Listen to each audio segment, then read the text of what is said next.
Wicked. Right. Well, if you guys are ready, you just dive straight in.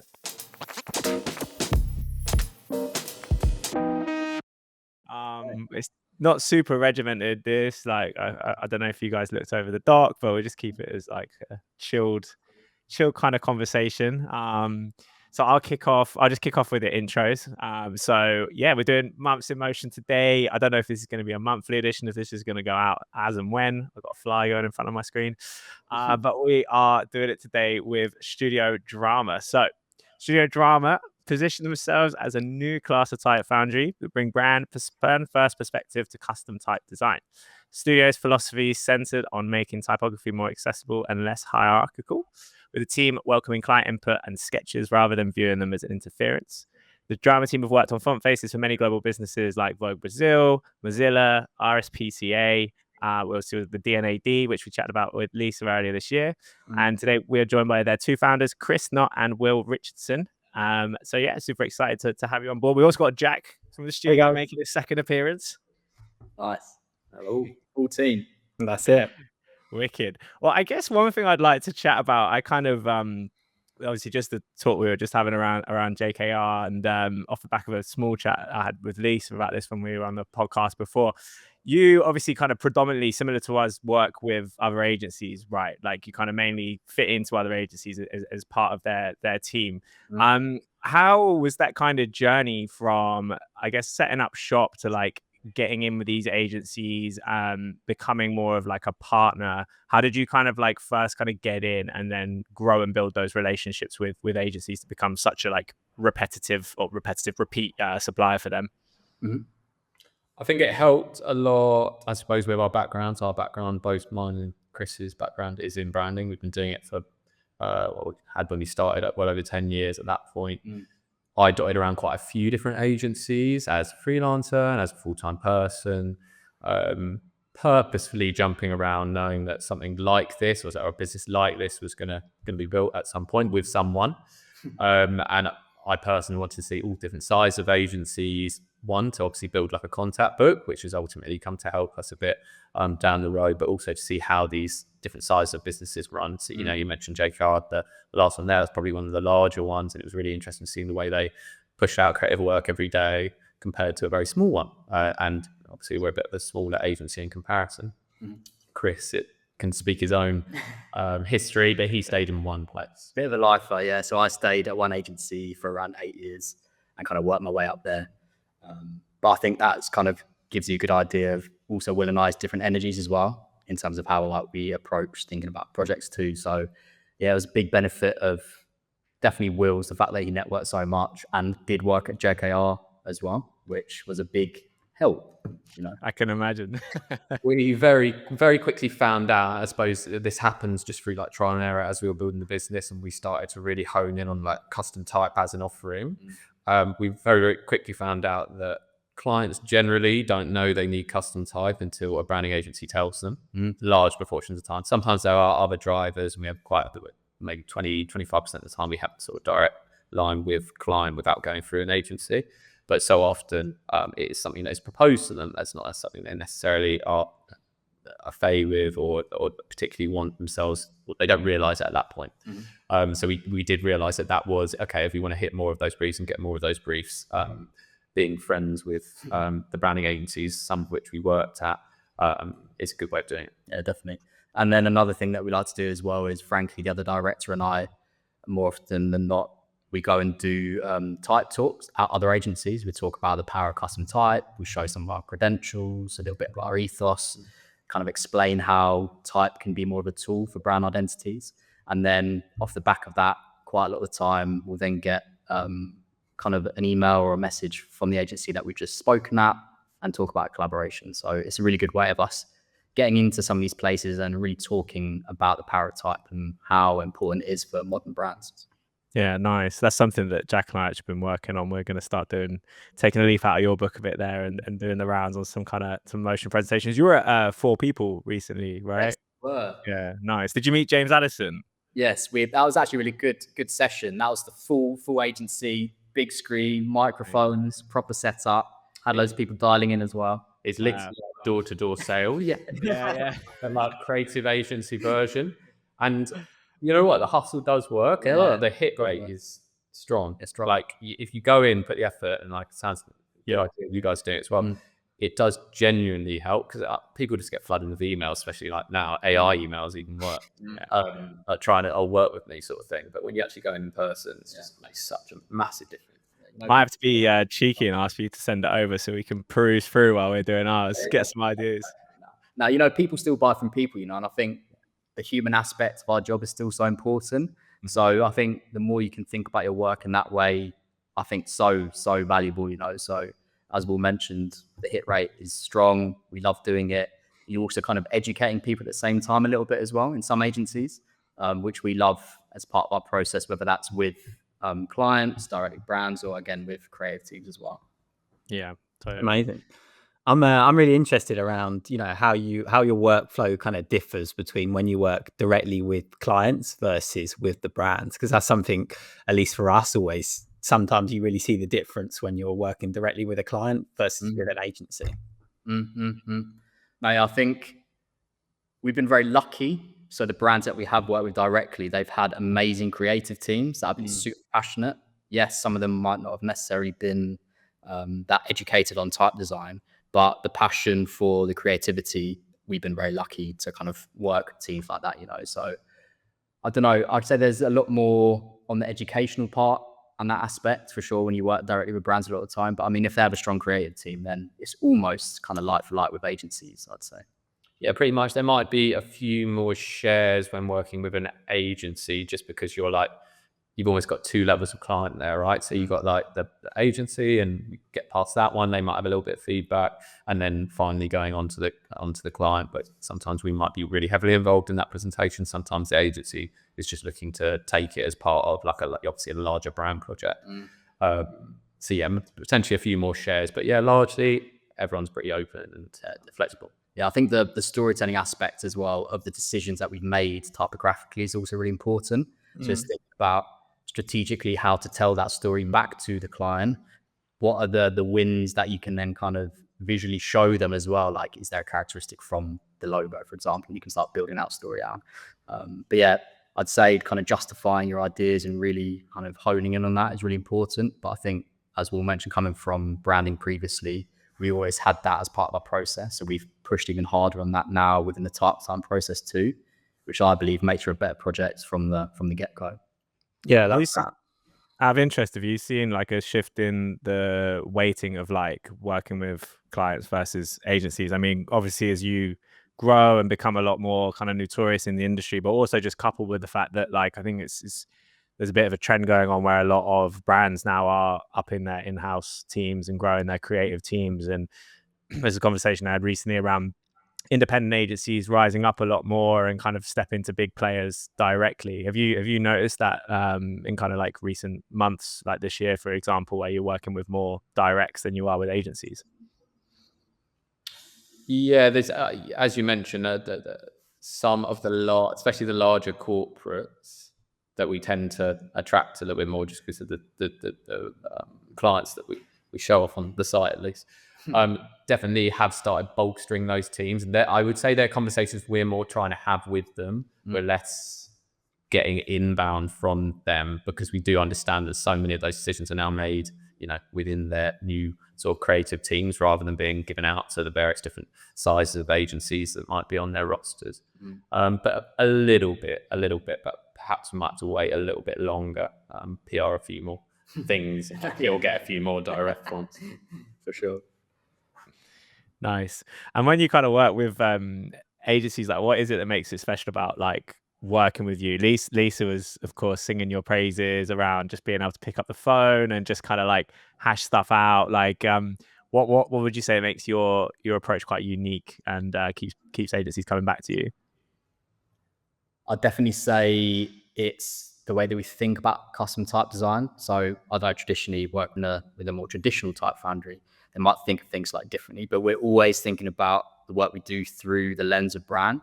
And I think the fact that we're speaking the same language as the agency, also because we have background there, it just makes those conversations a lot easier. It's not like we're not like butting heads necessarily. We're really kind of there's a lot of synergy there from the beginning, which I think is really important. So, if a branding agency comes to us with a strategic point of view or a much larger bit of strategy work, we can then understand how to plug that into the type design process. But I definitely think it's the understanding of brand that gets people to come back and work with us more. And then also the way we think about type design, almost as if it's a brand identity project. So initial concepts, develop concepts, then into production. So it's almost like we're treating type design as mini brand identities at the beginning. So rather than crafting and kind of spending weeks and weeks and weeks and then doing a share, we're doing smaller iterative shares. We're then handing over beta font files for the agency to then start rolling into their initial concept share, which then sells the type in a lot quicker.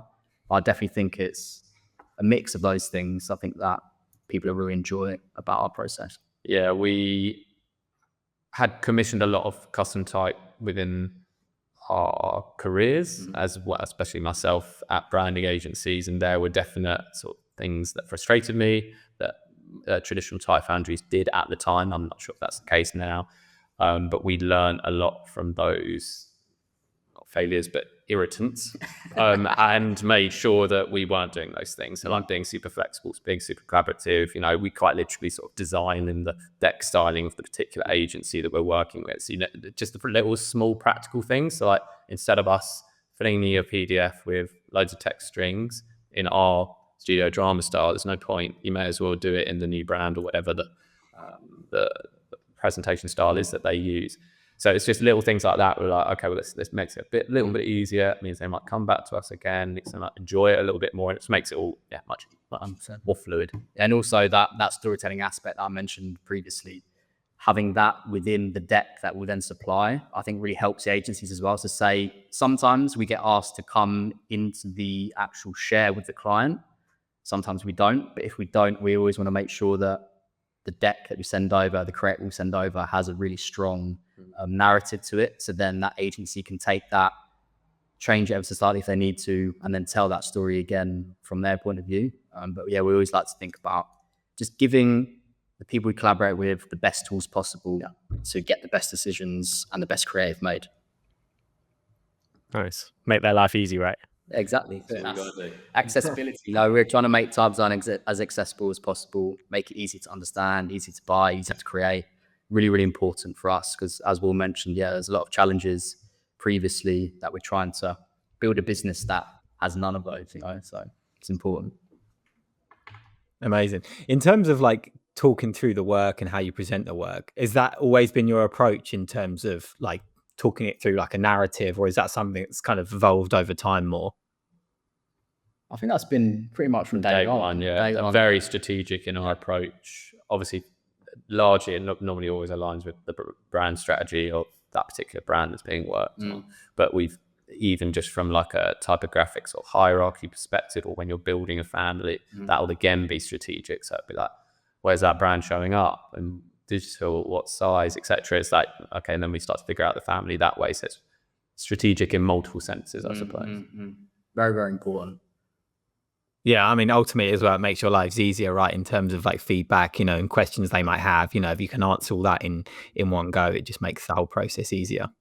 100%. But actual presenting, in terms of presentation style, we do tend to try and make it not too sort of like gatekeepy, and like in terms of like the language that we use, we try not to get like too technical. We try and make it the language sort of approachable and accessible, especially when talking directly to client. Yeah, definitely got a bit of an understanding with agencies who are somewhat au fait with type designs. They understand, but yeah, especially when speaking directly to client, it's like also Chris touched on with the education piece of it, but just in the language that you use and not being too smart, with certain terms. Yeah, always like actually explaining those terms rather than just saying them out loud and expecting people to understand. Yeah.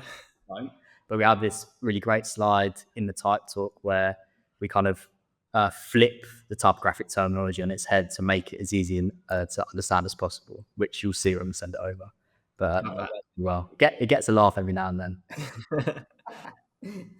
I like that. I was thinking like before this, I was like, fuck, am I gonna have to like go back and read? Because I did a lot of type work when I was at uni. It's like all print, and I was like, I'd forgotten everything. And I was like, I had my little Bauhaus book that Brian gave me, and I was like, sat there reading that. I was like trying to educate myself.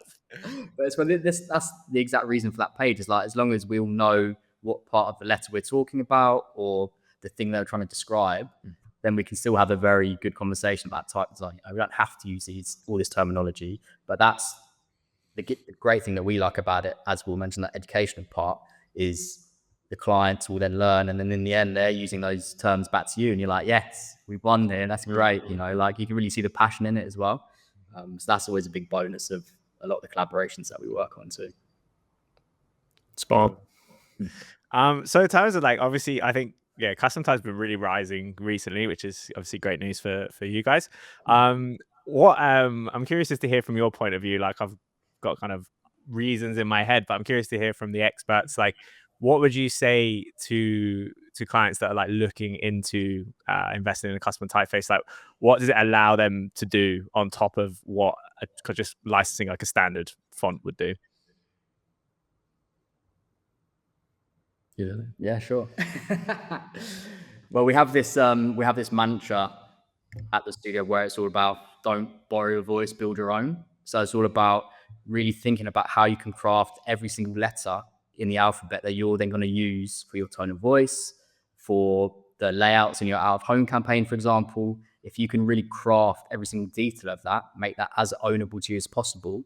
And if everything else is stripped away and your type is just left on its own and you can be recognized for that, that's like one of the most powerful tools that you can give any brand in the modern age, So giving them the ability to both speak in their own language from a kind of typographic design point of view, but then also be remembered for that as well, I think is so important. Yeah, that's like almost like pretty much like the holy grail every time we take on a type project is like, can we get to that place with that brand? And obviously there'll generally be at least one route that like gears towards that and that idea.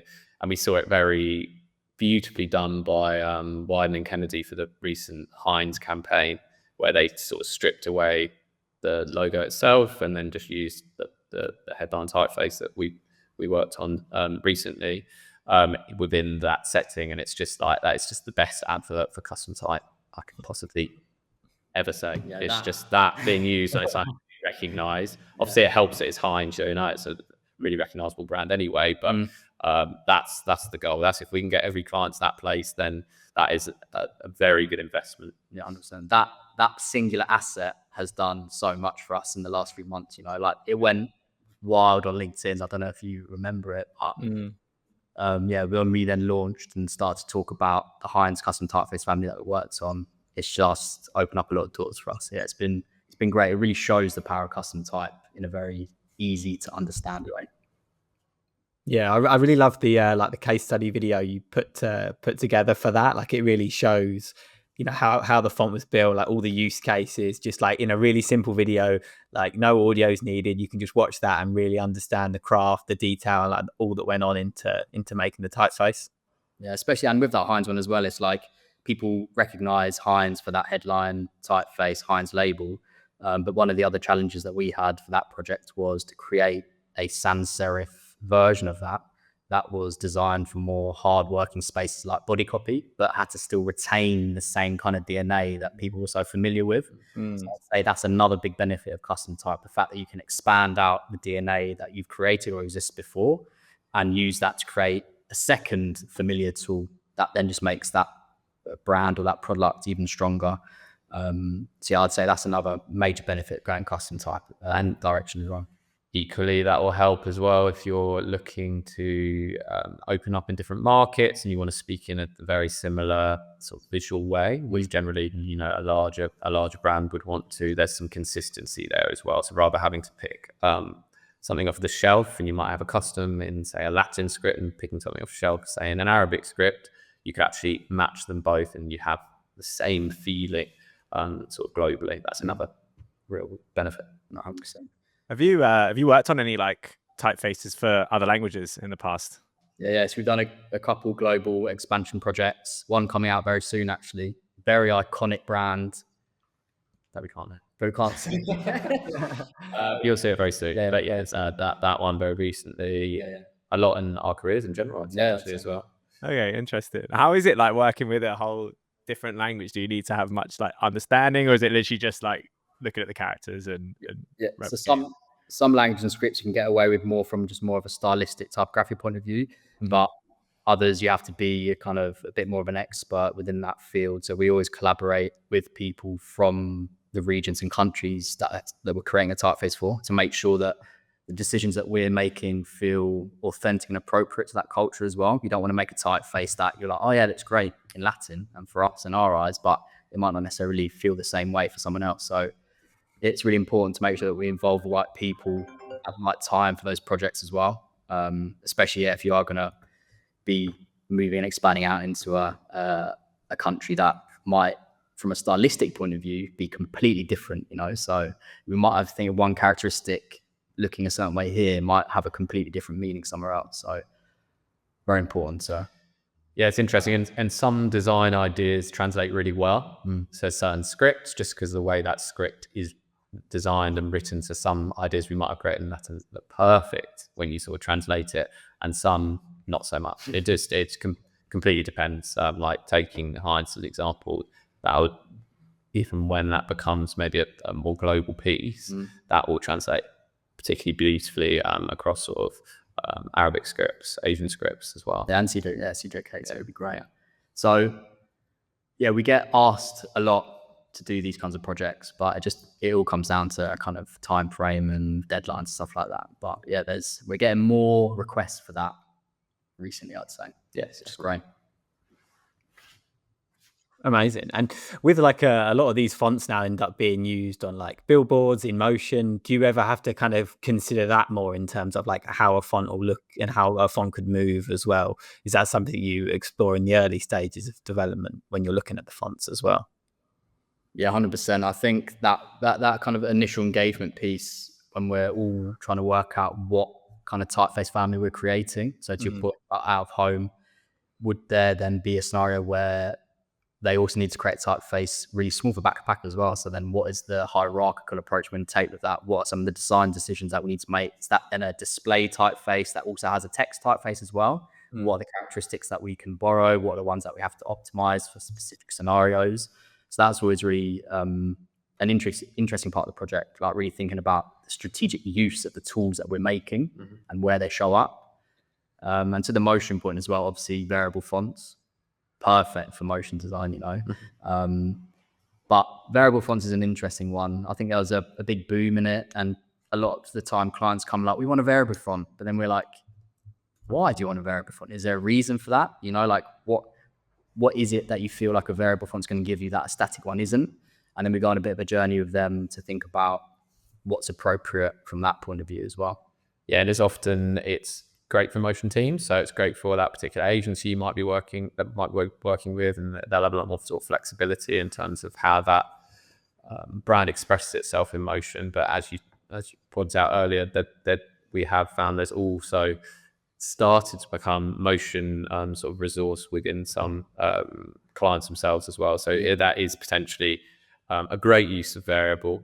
But yeah, quite rightly, we sort of question it a bit sometimes at first. But generally, we're always trying to make everything move within our decks. Yeah, I'd say even from concept stage, whether that's through a variable idea or, you know, even just stress testing some of those letter forms, those words, those sentences in motion, especially if we know it's going to be a motion heavy brand.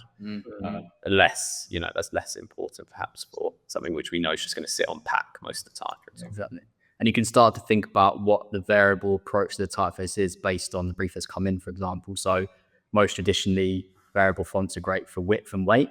That's where you normally start, but you can do so many different things now. We'd like to start thinking about what are those things that we can do with it. Like you can embed kind of brand assets and iconography into the font, make those variable, make those move, give them like another life within the toolkit. Like for Mozilla, for example, we helped craft their new mascot with JKR, but then we made that variable in the font. So then that gave that an extra life, you know? So really thinking about different playful ways that we can treat type through variable techniques. Yeah, we've recently been working on something that's quite literally like melting. So like type that's melting and then type that's sort of like inflating, being really playful with it in a variable sense. So again, useful for motion designers, but then also really cool, like if you want to say use it on a website and just scrolling down the website and the type's like inflating, for example, really like a great playful idea for Yeah, definitely.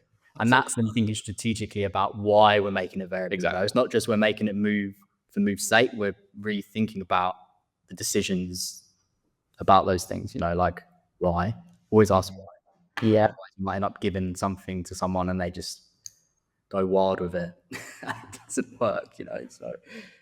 I love the one on Wolf Ollin's website, and you scroll to the bottom and it just stretches until it kind of like pings back. Very, very, very slick. That very well. I was very jealous when I saw that because I had a really similar idea a couple of years ago, and I literally couldn't make it work. And it's so fucking smooth. So smooth. Perfect. Super cool. Go on to the homepage. Whips. We have like a whip variation version of our logo. Yeah. And we were literally trying like Do the same thing. How can we make the logo flex across a variable axis on height and width simultaneously? And it was just blowing our developers' mind. Like, how can we then switch what we have to do from a type design point of view and how that then affects the coding point of view as well? And it just we gave up into a night. It wasn't worth it. But now we do have a variable version of the logo on the website that flexes and weight, which is quite fun. That's cool. Out of interest, what did you use to build that? Was it Rive by any chance? What current website?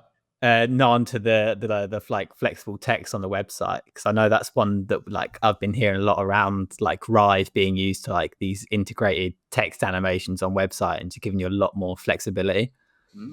You'd have to ask my developer. Okay, yeah.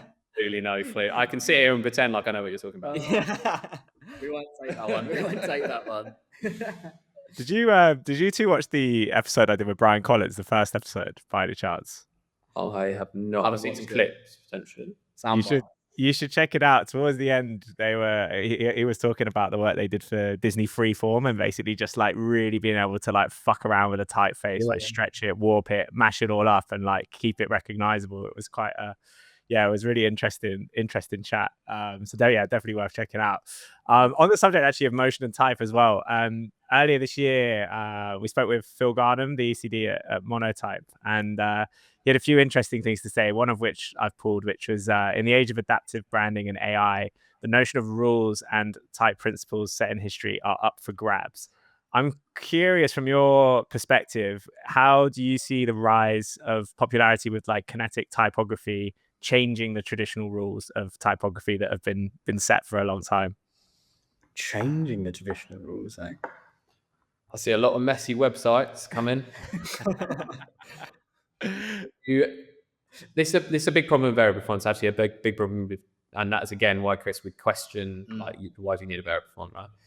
Is you give someone something, a design team something, or a client something, and they have too much to choose from. So a variable width range, variable whatever the variable is, and sometimes that doesn't result in the best thing because that just leaves a lot of potential room for inconsistencies. So that would be my initial reaction to that. That's very true. I don't know. Breaking the rules, eh? I guess you gotta know the rules before you can break the rules. You have to be able to respect them, but then also learn when to disrespect those rules as well. Which is something that we like to do at the studio quite a lot with some of our projects. Is like really respecting the craft of typeface design, but then thinking about how we can flip some of those things on its head, much to the enjoyment of some of our team, as you can imagine. We're not going to do that this way this time. We're going to do something completely different, which is maybe more brand-led, which then you've got to think about how does a brand then start to break the rules of a typeface and its systems. And I guess we see that more often at the moment, as well, I'd say, is thinking about how brands can start affecting different characteristics within typefaces, for example, and not necessarily the traditional way you do it, but if it works for the brand and you can see the connection from that point of view, then is it wrong or is it right? So I guess we see more of those kinds of things. Ultimately, I suppose that statement does sound like an exciting one. You know, we want to see more variable type out in the world. I think ultimately that means there's more interesting ideas hopefully going out into the world. That means that type's more engaging. That means that the user, whether it's on a site or whatever it may be, can start engaging with the type. That means they're engaging with the brand. So that sounds like an exciting thing, but should be measured in its application. Respect it, you know? Yeah. Love that. Nice.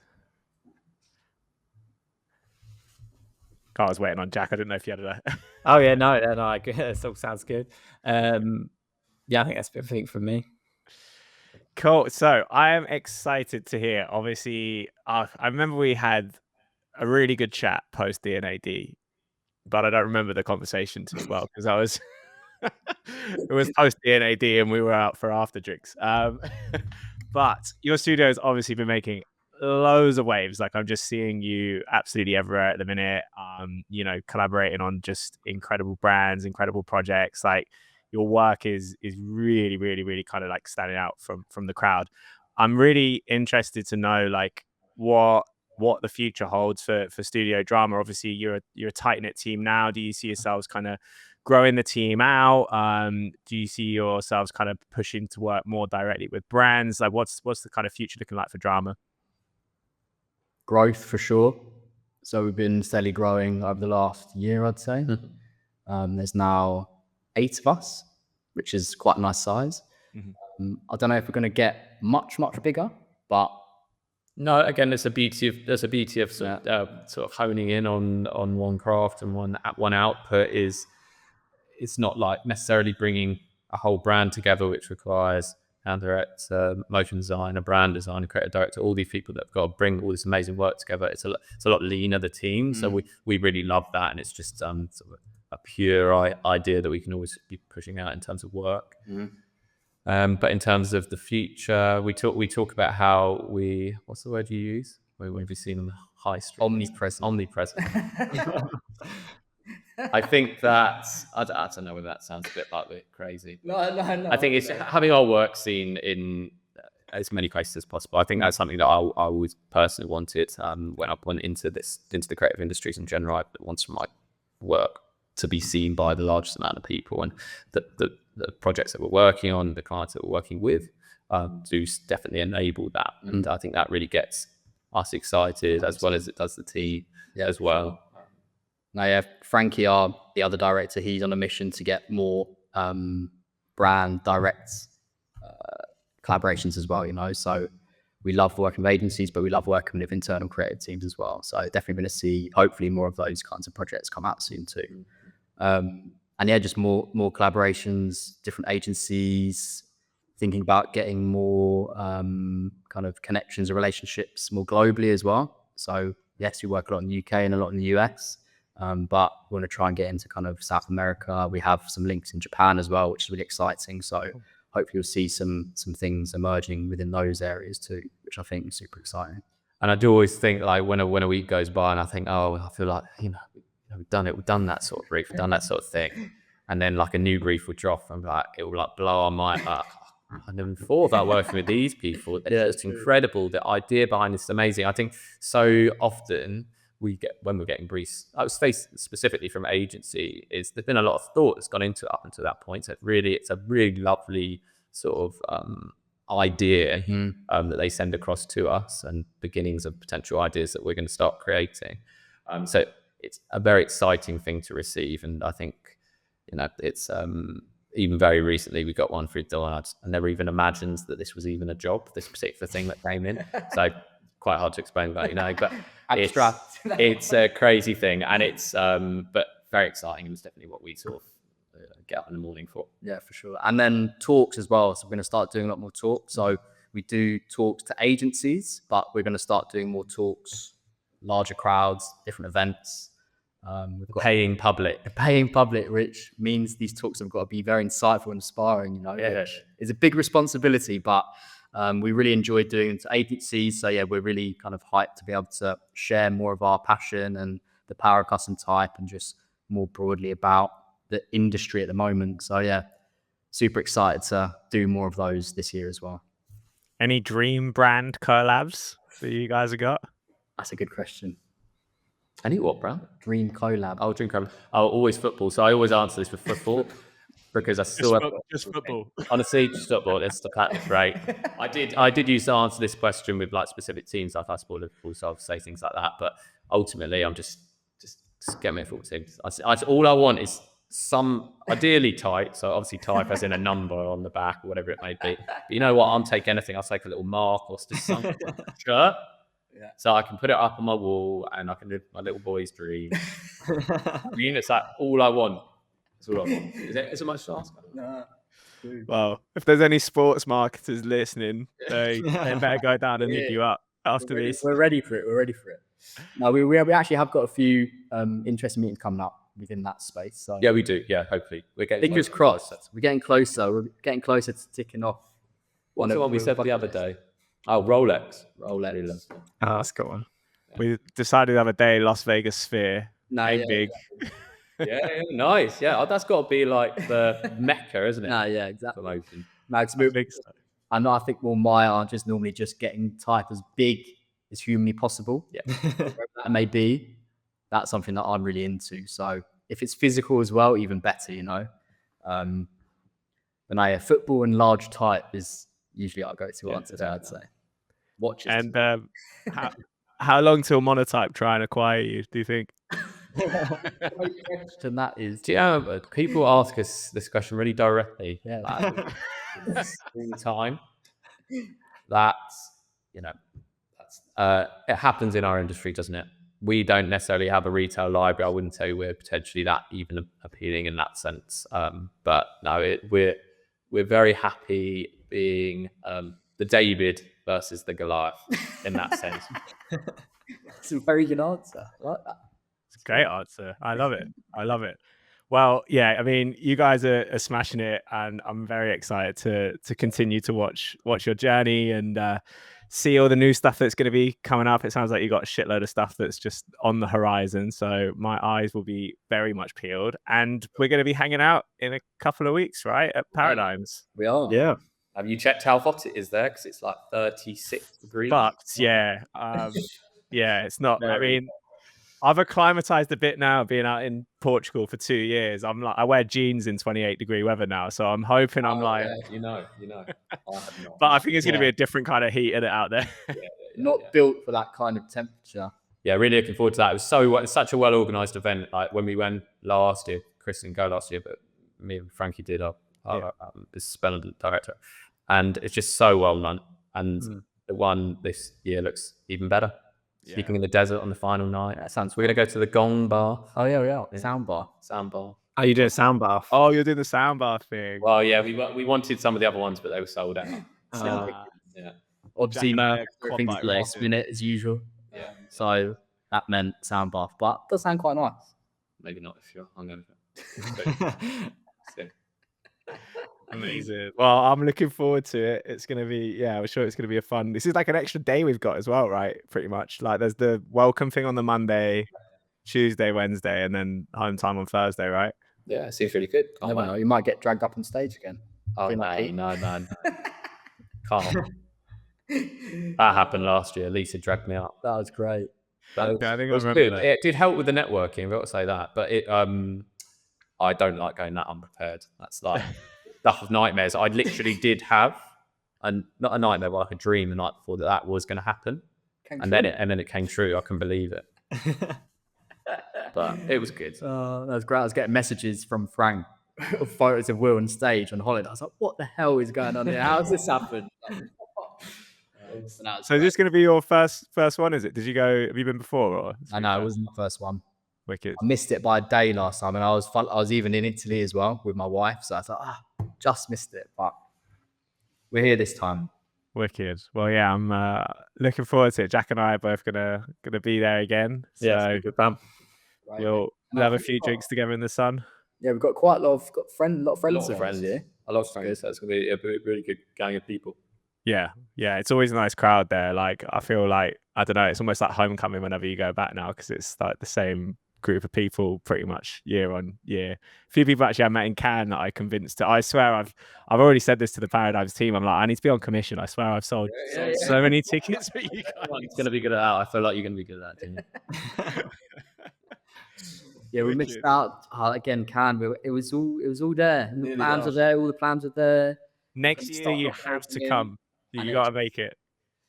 Time ran away with us as usual. But yeah, next year we're thinking about booking that in pretty soon. Yeah, we'll be there. Next year we'll be there for sure. Wicked. Yeah, we're booking flights and accommodation as soon as the dates are Yeah, get on it early.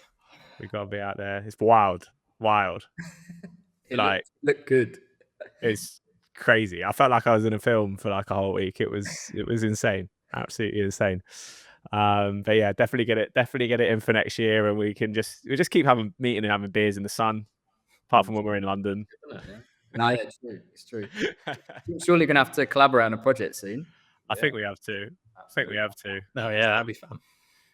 Definitely get that in the works. Wicked. Well, thank you so much for your time, both. It's been always a pleasure sitting and chatting with you. And yeah, I'm really excited that we get to catch up face to face very, very soon. And yeah, thanks for taking the time and jumping on. It's been a really good chat. No worries. Appreciate it. Amazing.